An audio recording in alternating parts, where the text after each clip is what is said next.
Had my first kiss down here. I was 15. Some hooker named Candy. She crossed her legs and broke my sunglasses. Good times.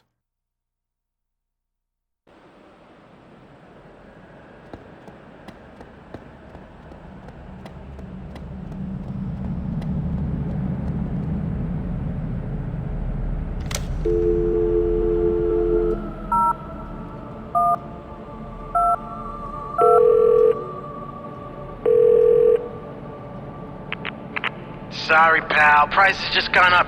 You need 3 more numbers. Keep digging. Dig till your fingers bleed.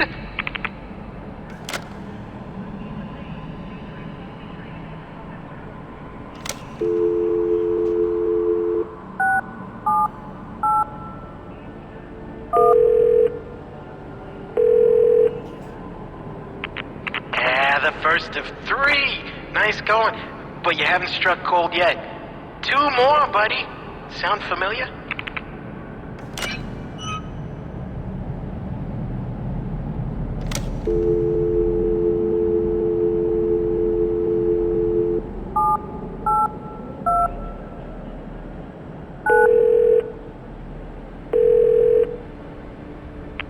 You know, I sit here in my secret headquarters, tuned in on every frequency, watching every station, connected to the motherlode of all available information. I am the keeper of secrets. 1 more. That's all you need.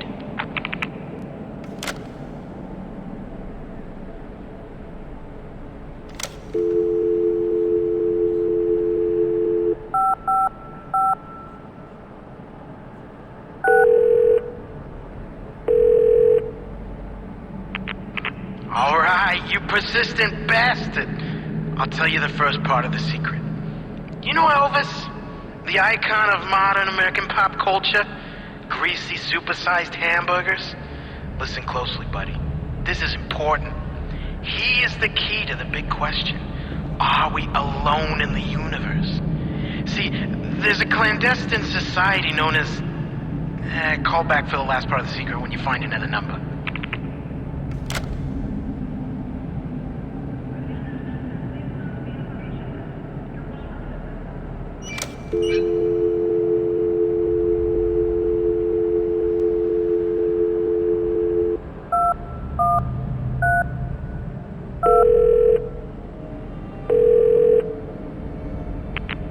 Okay, this is the last part of the big secret. Are you sure you want to know? You can always hang up if you're not. I can't guarantee that you'll walk away from this with your sanity intact. Okay, here goes. There's a secret society known as the Glorious Revelation of EP.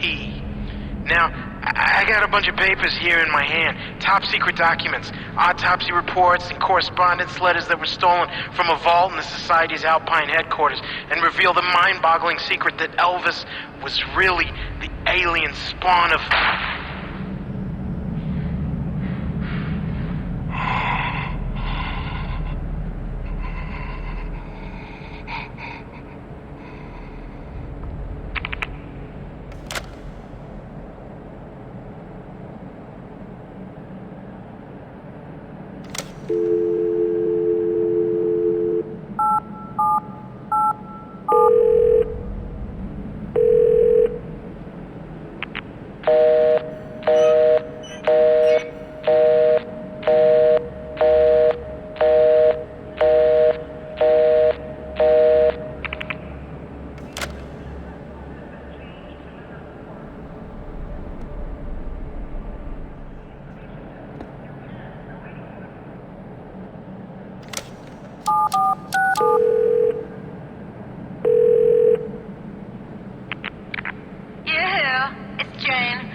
avoid a low-life scumbag with a small dick.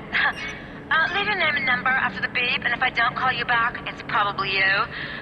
Good luck getting somebody to suck that thing.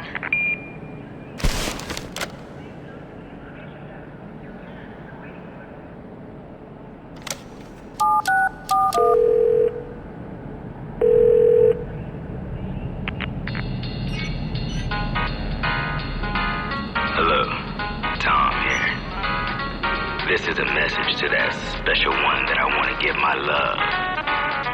If you feel that's you, I want you to know that you're the brightest, shining star in my galaxy.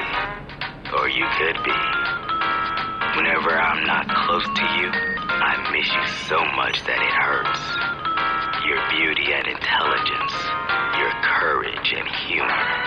You are an inspiring woman. I hope that my future will be the same as yours. 'Cause your love is the only thing worth living for. I love you.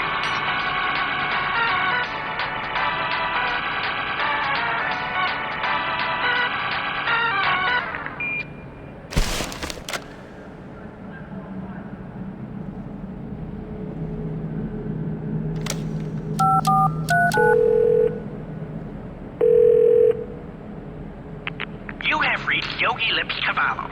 I can't take any appointments this week. I gotta bury an aunt. But the flower arranging class is on as always. This week we'll be making funeral arrangements. The best will go to my aunt. Peace out.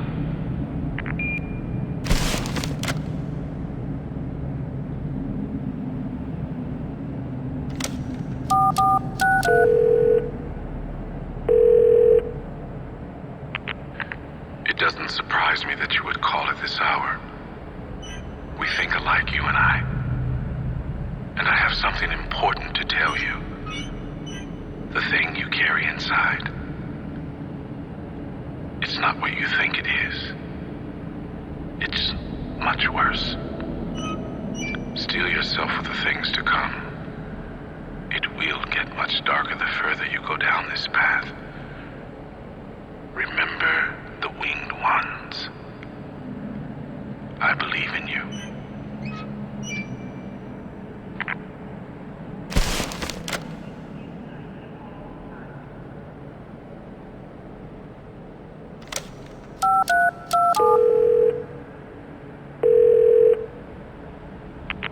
Best Watch Chinese restaurant.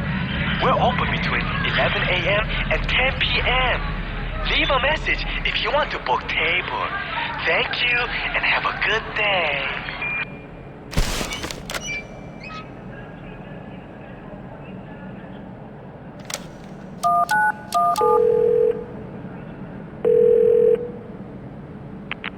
This is Mad Mickey's used car service. If you're hearing this, it means I'm out on the front lawn taking a crap. So please, come on down, have a look at our superior offers. If you don't come down, I will put a fucking spell on you. No kidding.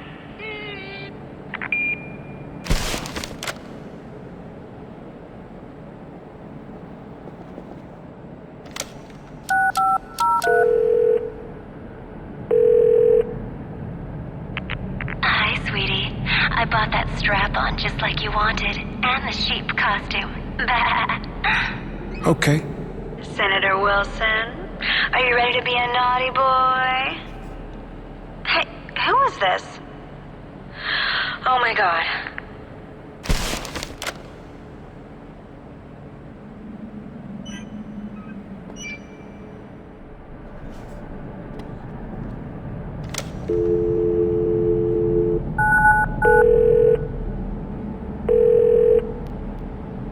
You have reached Janina's Deli. We're open every day between 10 a.m. and 11 p.m. Please visit us then.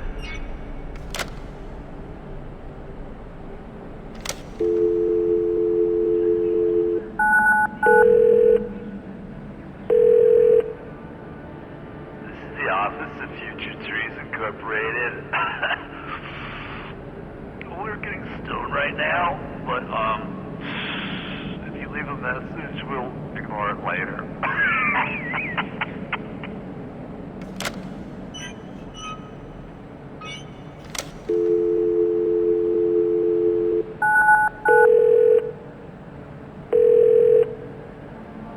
Yeah, hey, this is me. You know the drill. Leave a message.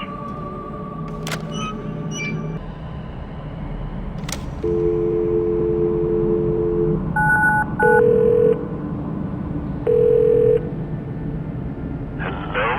Would you like to have a conversation? Well, that's just wonderful. I'm listening.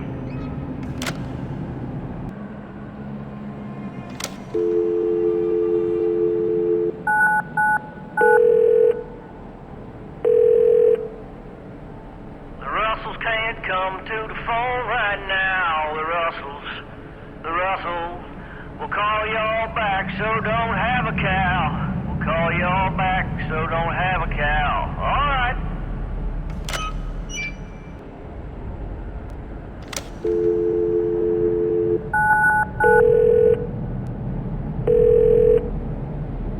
Hi, this is the fridge. The answering machine is on vacation this week, but if you leave a message, I'll be sure and give it to him when he gets back.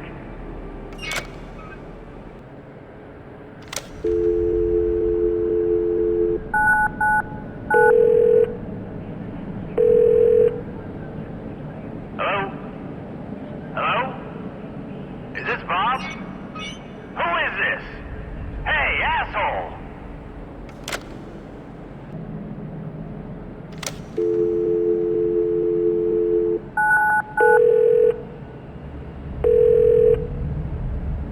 Lee Funk's Chinese restaurant. Hello? Hello? Fucking calling again. No, fuck you!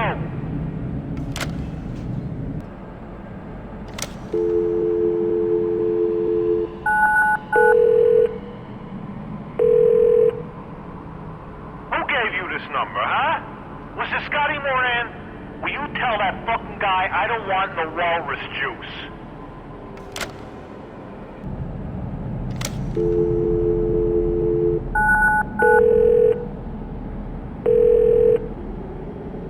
You have reached the hotline for domestically battered men. Unfortunately, the number you're calling from has been blocked from this service.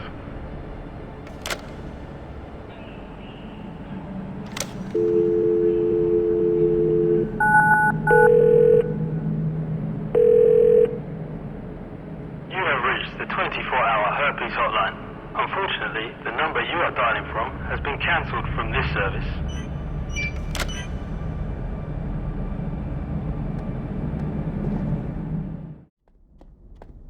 You know what would be neat?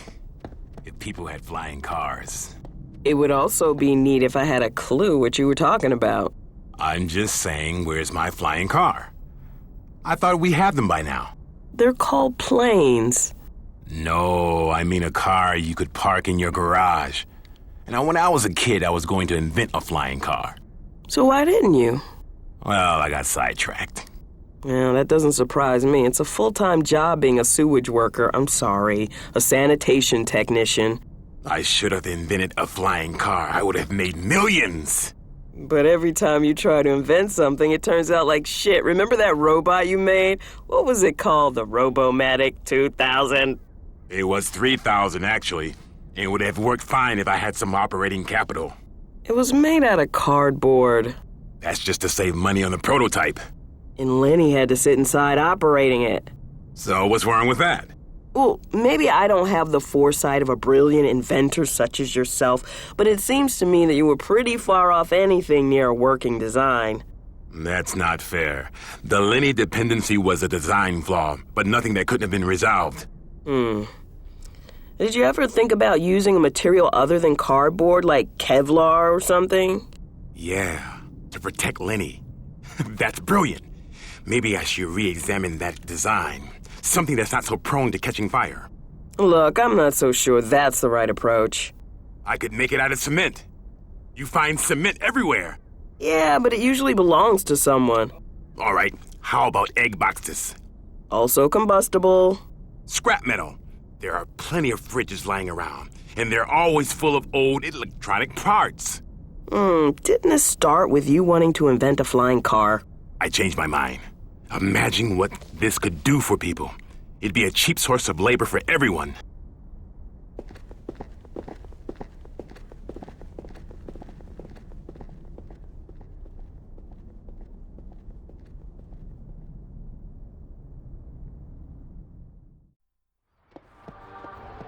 I'm here because Paulie Franchetti tells me where I gotta be.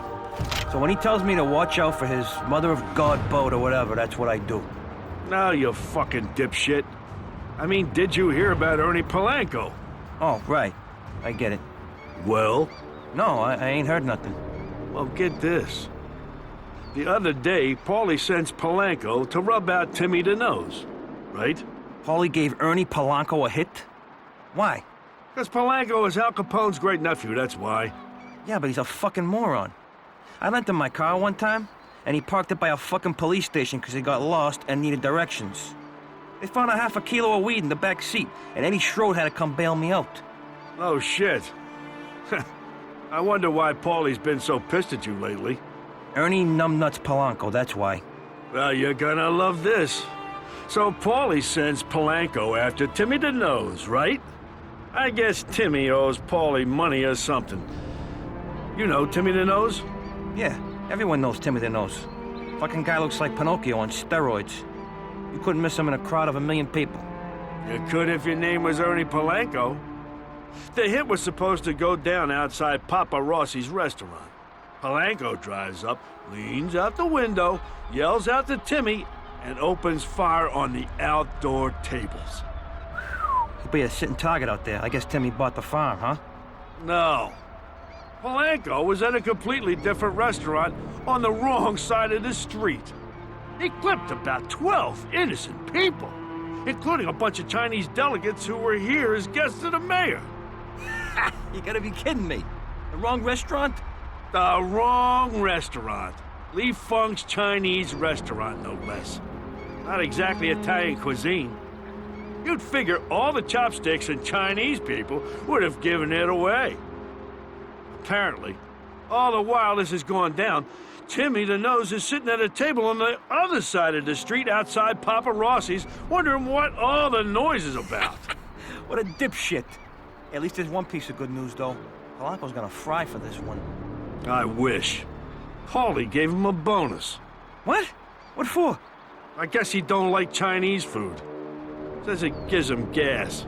That sounds like the Paulie we all know and despise. Now, where are the boys? The boat's a fucking free-for-all until we get her unloaded. I'll be a pazienza. They'll come. Just relax.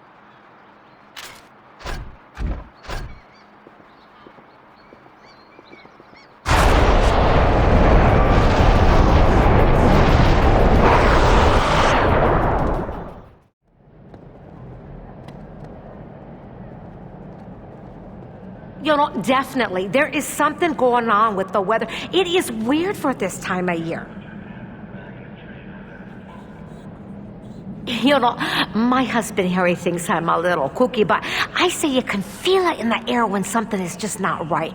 I think it's because of the eclipse thingy. I just wish to heck it would rain, you know, maybe clean up the streets a little bit. Oh, hey, you.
This is Jens Mattis, art director on The Darkness. You're watching a short little featurette that I made on the graffiti sessions that we had for the game. The painters who were kind enough to help us out with this are all sort of the Swedish elite when it comes to graffiti art, and some of them are still active, so that's why we had to make sure that they're all anonymous.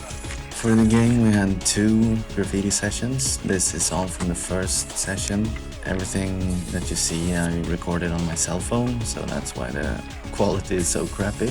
When we started making the game, we went to New York and took lots of pictures of graffiti art in New York. Obviously there's sort of a copyright on that stuff, so we couldn't really have that in the final game. So we did our own sessions instead, which was great because then we could get exactly what we wanted. A painting would take several hours to do, depending on what it is. This is a type of painting called a throw-up, which is a bit faster. This is the final sort of photograph. This is what the texture looks like, and this is what it looks like in the game.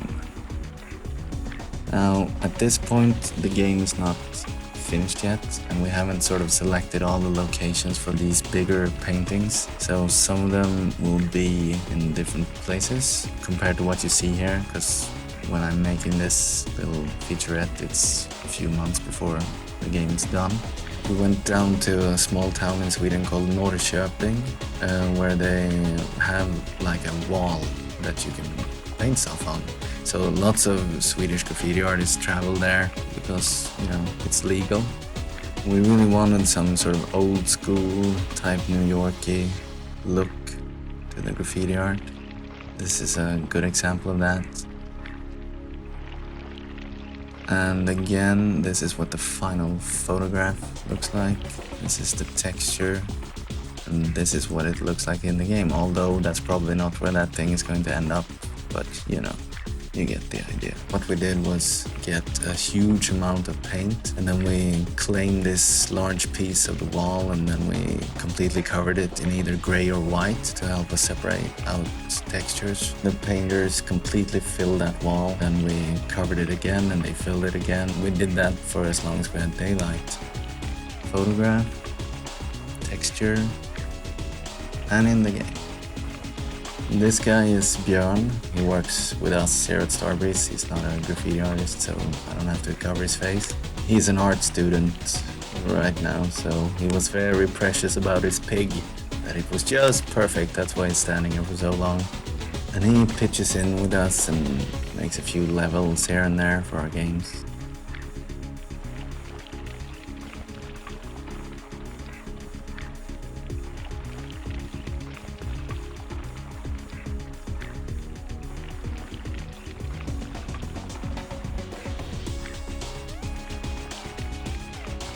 It's hard work, and it takes a toll on the hands after a while.